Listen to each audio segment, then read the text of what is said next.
Hi students, ഇന്ന് നമ്മൾ പഠിക്കാൻ പോകുന്നത് 9ാം ക്ലാസ്സിലെ 9ാം ചാപ്റ്റർ ആയ റിയൽ നമ്പേഴ്സ് അഥവാ രേഖീയ സംഖ്യകൾ എന്ന ചാപ്റ്റർ ആണ്. നമുക്ക് സംഖ്യകൾ എന്താണെന്ന് അറിയാം. കുറച്ച് സംഖ്യകളെ പറ്റിയൊക്കെ നമ്മൾ പഠിച്ചിട്ടുണ്ട്. എണ്ണൽ സംഖ്യകൾ അഥവാ കൗണ്ടിങ് നമ്പേഴ്സ് അല്ലെങ്കിൽ നാച്ചുറൽ നമ്പേഴ്സ് എന്ന് പറയുന്ന സംഖ്യകളൊക്കെ നമുക്കറിയാം. അതായത് എണ്ണാൻ ഉപയോഗിക്കുന്ന സംഖ്യകൾ, അതിനെയാണ് നാച്ചുറൽ നമ്പേഴ്സ് എന്ന് പറയുന്നത്. ഇപ്പൊ നാച്ചുറൽ നമ്പേഴ്സ് ഏതൊക്കെയാണ്? സ്റ്റാർട്ട് ചെയ്യുന്ന എവിടെ നിന്നാണ്? 1 നിന്നാണ് തുടങ്ങുന്നത്. 1, 2, 3, 4 ഇതാണ് നാച്ചുറൽ നമ്പേഴ്സ് അഥവാ എണ്ണൽ സംഖ്യകൾ. ഈ സംഖ്യകളെ നമുക്ക് സംഖ്യാരേഖയിൽ അടയാളപ്പെടുത്താം. എന്താണ് സംഖ്യാരേഖ അഥവാ നമ്പർ ലൈൻ എന്താണ്? അതായത് നമുക്കൊരു സ്ട്രെയിറ്റ് ലൈൻ വരയ്ക്കണം. അതിനകത്ത് അടയാളപ്പെടുത്തുന്ന സംഖ്യകളെയാണ് സംഖ്യാരേഖ.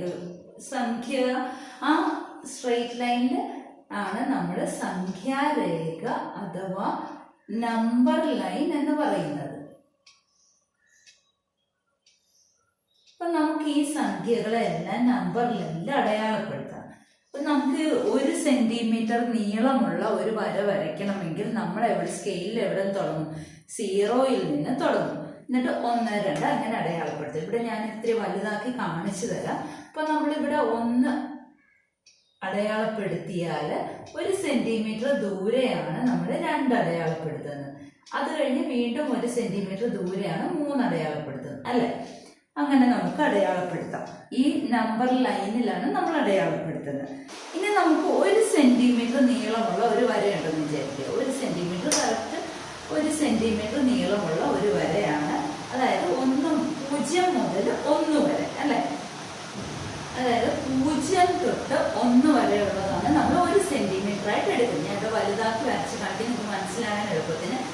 ഇനി 1ന്റെ ഇരട്ടി എന്ന് പറയുമ്പോൾ 2 ആയല്ലോ.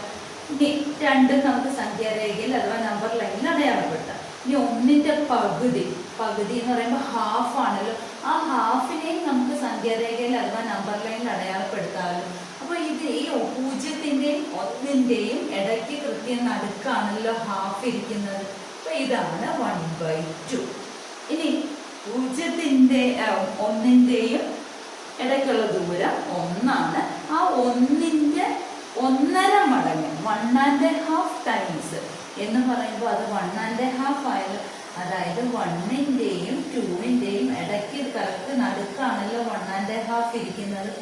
ഈ സംഖ്യകളെല്ലാം നമുക്ക് നമ്പർ ലൈനിൽ അഥവാ സംഖ്യാരേഖയിൽ അടയാളപ്പെടുത്താമല്ലോ. ഇനി നമുക്ക് ഈ സംഖ്യകളെ എല്ലാം എന്ത് സംഖ്യകൾ എന്നാണ് വിളിക്കുന്നത്? ഇതെല്ലാം നമുക്ക് അറിയാവുന്ന സംഖ്യകളാണ്, അല്ലെ? ഈ സംഖ്യകളെ എല്ലാം കൂടെയാണ് റാഷണൽ നമ്പേഴ്സ് എന്ന് പറയുന്നത്. റാഷണൽ നമ്പേഴ്സ് അഥവാ ഭിന്നകങ്ങൾ എന്ന് പറയുന്നത്. ഇനി ഈ ഭിന്നകങ്ങൾ അഥവാ ഇത് 1/2, അതായത് ഇതിന് ന്യൂമറേറ്റർ ഉണ്ട്, ഡിനോമിനേറ്റർ ഉണ്ട്, ഒരു ഫ്രാക്ഷൻ ആണ്, അല്ലെ? അതേപോലെ ഈ 3നെ നമുക്ക് എഴുതാൻ പറ്റുമോ ഇല്ലയോ? 3 എന്ന് പറയുന്ന 3/1 ആണല്ലോ. 3നെ 1 കൊണ്ട് ഹരിക്കുമ്പോൾ ഉത്തരം 3 തന്നെയല്ലേ. അപ്പൊ 3നെ 3/1 എന്ന് എഴുതാം. അതായത് ഇതും ഒരു ഫ്രാക്ഷൻ ഫോമിലാണ് കിടക്കുന്നത്. ഇനി 0നെ ഫ്രാക്ഷൻ ഫോമിലാക്കാവോ? 0നെ 1 കൊണ്ട് ഹരിക്കുമ്പോൾ 0 തന്നെയാണല്ലോ. അപ്പൊ 0നും ന്യൂമറേറ്ററും ഡിനോമിനേറ്ററും ആക്കി എഴുതാം, അല്ലെങ്കിൽ അംശവും ഛേദവും. ഈ 3/1 3 അംശം, 1 ഛേദം. അപ്പൊ ഏത് സംഖ്യയും ഏത് എണ്ണൽ സംഖ്യയും നമുക്ക് ഭിന്നസംഖ്യയാക്കി എഴുതാൻ പറ്റും. ഈ സംഖ്യകളെ എല്ലാം നമുക്ക് ഭിന്നകങ്ങൾ എന്ന് പറയാം. ഇനി നമ്മൾ നെഗറ്റീവ് സംഖ്യകളെ പറ്റി പഠിച്ചു. കഴിഞ്ഞ ചാപ്റ്ററിൽ നെഗറ്റീവ് സംഖ്യകളെ പറ്റി പഠിച്ചു. അപ്പൊ നെഗറ്റീവ് സംഖ്യകൾ എവിടെയാണ് വരുന്നത്? 0ന്റെ ഇടതുവശത്തേക്കാണ് വരുന്നത്. അപ്പൊ നമുക്ക് ഈ സംഖ്യാരേഖയെ കുറച്ചും കൂടെ നീട്ടി വരയ്ക്കാം. അപ്പൊ ഇടതുവശത്തേക്കാണ് നമ്മൾ -1, -2, -3 അങ്ങനെ ഇട്ട് പോകുന്നത്, അല്ലെ? അപ്പൊ ഈ -1നെ നമുക്ക് ഭിന്നസംഖ്യയാക്കി എഴുതാതെ -1/1, അതായത് 0ന്റെയും എണ്ണൽ സംഖ്യയെയും നെഗറ്റീവ് സംഖ്യകളെയും എല്ലാം ഭിന്നകങ്ങളാക്കിയത്. ഇതെല്ലാം ഭിന്നകങ്ങളാണ്. ഇതെല്ലാം നമ്പർ ലൈനിൽ നമുക്ക് എഴുതാം. അഥവാ ഇതെല്ലാത്തിനെയും കൂടെയാണ് റാഷണൽ നമ്പേഴ്സ് എന്ന് പറയുന്നത്. ഇനി ഇതല്ലാതെ നമ്മൾ കഴിഞ്ഞ ചാപ്റ്ററിൽ അഭിന്നകങ്ങൾ അഥവാ ഇറാഷണൽസിനെ പറ്റി പഠിച്ചായിരുന്നു. അതെന്താണ്? ഇറാഷണൽസ് എന്താണ്? 0 മുതൽ 1 വരെയുള്ള ദൂരം മാത്രം ഞാൻ എടുക്കുന്നു. അപ്പോൾ അതേ ദൂരത്തിൽ നമ്മൾ മുകളിലേക്കും കൂടെ വരയ്ക്കും. നമുക്കറിയാം ഇറാഷണൽ നമ്പറിനെ പറ്റി നമ്മൾ പഠിച്ചതാണ്, √2, √3 ഇതൊക്കെ. അപ്പൊ നമ്മൾ √2 എങ്ങനെയാണ് വരയ്ക്കുന്നത്?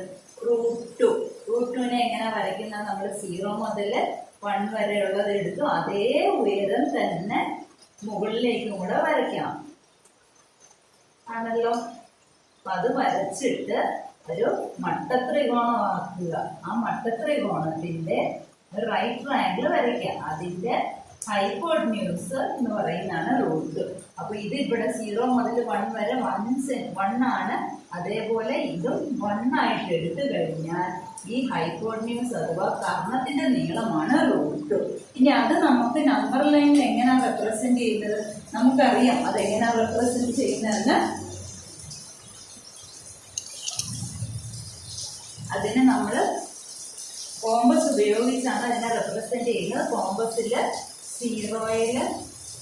കോമ്പസിന്റെ മെറ്റൽ ടിപ്പ്, ഈ പെൻസിൽ ടിപ്പ്, അതായത് ഹൈപ്പോട്ടന്യൂസിന്റെ നീളം നമ്മൾ എടുത്തിട്ട് നമ്മൾ നമ്പർ ലൈനിലേക്ക് റെപ്രസെന്റ് ചെയ്യുന്നത് അല്ലെ. അപ്പൊ ഈ ലെങ്ത് ആണ് √2 ആയിട്ട് കിട്ടിയത്. അപ്പൊ നമുക്ക് ഈ √2നെയും നമുക്ക് നമ്പർ ലൈനിൽ റെപ്രസെന്റ് ചെയ്യാം. അതേപോലെ √3യെയും നമുക്ക് നമ്പർ ലൈനിൽ റെപ്രസെന്റ് ചെയ്യാം. √3 ഒരു ഇറാഷണൽ ആണ്. ഇറാഷണൽസ് നമ്മൾ പഠിച്ചതാണ്. അപ്പൊ ഇറാഷണൽസും നമ്പർ ലൈനിൽ റെപ്രസെന്റ് ചെയ്യാവുന്നതാണ്. ഈ ഇറാഷണൽസിന്റെ മറ്റൊരു പേരാണ് അഭിന്നകങ്ങൾ. നമ്മൾ കഴിഞ്ഞ ക്ലാസ്സിൽ ഇതൊക്കെ പഠിച്ചത്. അതായത് നമുക്ക് ഇതിൽ നിന്ന് എന്താ മനസ്സിലായത്? ഒരു നമ്പർ ലൈനിൽ റാഷണൽസിനെയും ഇറാഷണൽസിനെയും റെപ്രസെന്റ് ചെയ്യാം. പിന്നെ നമുക്ക് റാഷണൽസ് അഥവാ ഭിന്നകങ്ങൾ ഏതൊക്കെ വരുമ്പോൾ നമുക്കിവിടെ എഴുതി കാണിക്കാം. അതായത് എണ്ണൽ സംഖ്യകളായ 1, 2, 3 എക്സെട്ര ഇതെല്ലാം വരും. 0 വരും. നെഗറ്റീവ് നമ്പേഴ്സ് വരും. പിന്നെ നമുക്ക് അറിയാം ഭിന്നസംഖ്യകളായ 1/2 പോലുള്ള 2/5 അതുപോലുള്ള ഭിന്നസംഖ്യകൾ വരും. പിന്നെ അവയുടെ നെഗറ്റീവുകൾ വരും. ഇങ്ങനെയുള്ള സംഖ്യകളെല്ലാം കൂടെ ചേർന്നതാണ് റാഷണൽ നമ്പേഴ്സ് അഥവാ ഭിന്നകങ്ങൾ. ഇനി അഭിന്നകങ്ങൾ എന്ന് പറയുമ്പോൾ ഇറാഷണൽസ് ഏതൊക്കെയാണ് നമുക്ക് നോക്കാം. ഇറാഷണൽസ് അഥവാ അഭിന്നകങ്ങൾ.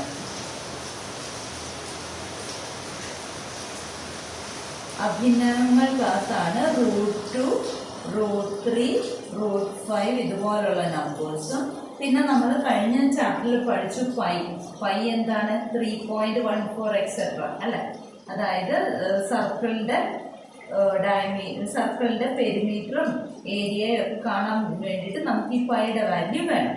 ഇതെല്ലാമാണ് അഭിന്നകങ്ങൾ. ഈ രണ്ട് സംഖ്യകളെയും കൂടെ ചേർത്താണ് രേഖീയ സംഖ്യകൾ അഥവാ റിയൽ നമ്പേഴ്സ് എന്ന് പറയുന്നത്. ഈ എല്ലാ സംഖ്യകളെയും നമുക്ക് നമ്പർ ലൈനിൽ റെപ്രസെന്റ് ചെയ്യുകയും ചെയ്യാം. നമ്പർ ലൈനിൽ ഞാൻ ഭിന്നകങ്ങളെ ബ്ലാക്ക് കളറിലും അഭിന്നകങ്ങളെ റെഡ് കളറിലും മാർക്ക് ചെയ്തിട്ടുണ്ട്. അതായത് നമ്പർ ലൈനിൽ നമുക്ക് ഇത് രണ്ടും റാഷണൽസ് ഇറാഷണൽസിനെ റെപ്രസെന്റ് ചെയ്യാം. അപ്പൊ ഇതിനെ രണ്ടിനെയും കൂടെ ഒന്നിച്ചാണ് റിയൽ നമ്പേഴ്സ് അഥവാ രേഖീയ സംഖ്യകൾ എന്ന് പറയുന്നത്. ഇനി നമുക്ക് രണ്ട് നമ്പേഴ്സ് തന്നാൽ അതിൽ ഏതാണ് വലുത് ഏതാണ് ചെറുതെന്ന് നമുക്ക് കണ്ടുപിടിക്കണം. ഇപ്പോൾ 1ഉം 2ഉം തന്നാൽ നമുക്കറിയാം 1 ചെറുതും 2 വലുതുമാണ്. അല്ലെങ്കിൽ 1 ലെസ് ദാൻ 2 എന്ന് നമുക്ക് എഴുതാം. ഇങ്ങനെ ഈ സൈൻ വായിക്കുന്നത് ലെസ് ദാൻ ആണ്. അതായത് തുറന്നിരിക്കുന്നിടത്താണ് ബിഗർ നമ്പർ വരുന്നത്. ഇനി 0ഉം 1ഉം കൂടെ തന്നാലും നമുക്കറിയാം 0 ചെറുതും 1 വലുതുമാണ്. അതായത് വലത്തോട്ട് പോകും തോറും നമ്പേഴ്സ് കൂടി കൂടി വലുതായി വരുന്നു. ഇനി 0ഉം -1ഉം തന്നാൽ ഏതാണ് വലുത്?